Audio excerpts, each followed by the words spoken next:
I'm a very effective person.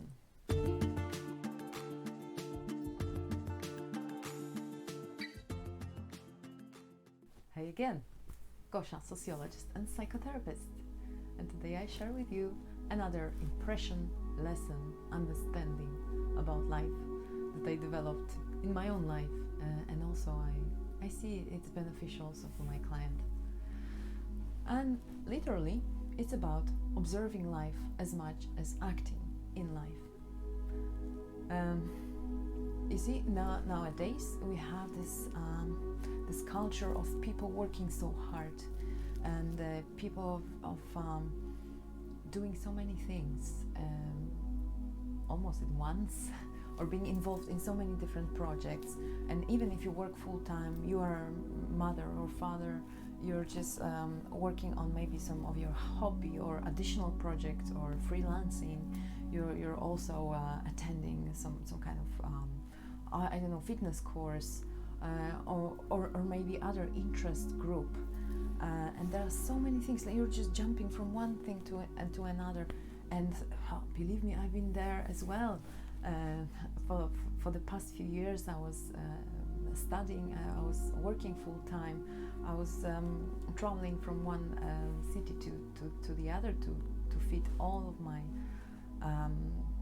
of my duties, all of my commitments. And I just noticed that it is also like a big lie that by doing many things you're productive. You're more productive than when you don't do them, if you know what I mean. I just noticed that it's not beneficial, neither for all the things I was doing, because if my focus is scattered or it's divided on so many different things, I cannot be present in either of them fully, unless I really focus, right? Because that's also the additional thing. We can influence everything with our will, but we are using a lot of energy on that. So being productive and being effective in your life, it's not only about being involved in many different activities, but it's also about being an active observer. So observer is somebody that is looking around and not doing a thing. And then again, don't get me wrong, it's not about becoming a lazy bat and not doing things that you're supposed to do, or just laying on the couch and being a dreamer, but it is about actually having a courage to leave your activity head aside and just now observe what is happening inside you, what is happening in your life. If you don't do that, if you don't go to that meeting, if you choose not to watch that program, but instead you just will be present with yourself, even if it is looking at the tree in front of your window, or it's about observing your children playing, or observing what is your next need to do.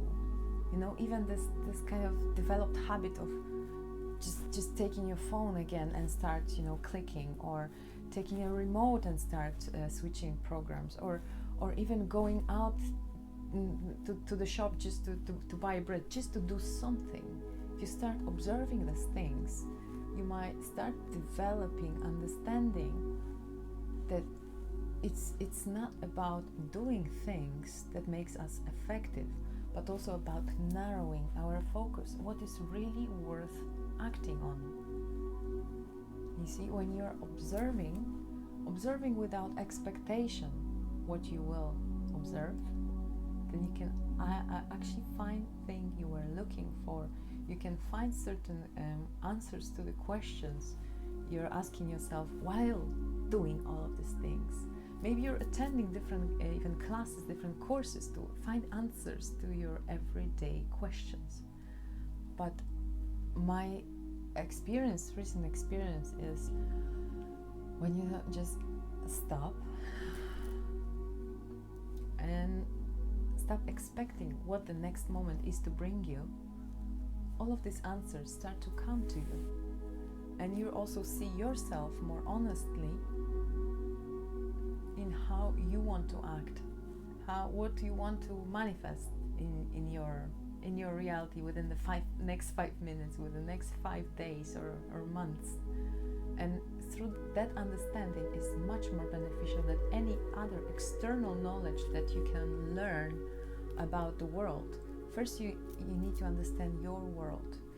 If you know your world and you know your tendencies, then you can really bring all your talents to the world, and then that all the knowledge, external knowledge, can be combined, and then you can really manifest incredible results. But not when you start to involve yourself into more and more activities, neglecting yourself or neglecting those around you. Being observer, meaning also loosening a bit control of what is to happen in your life.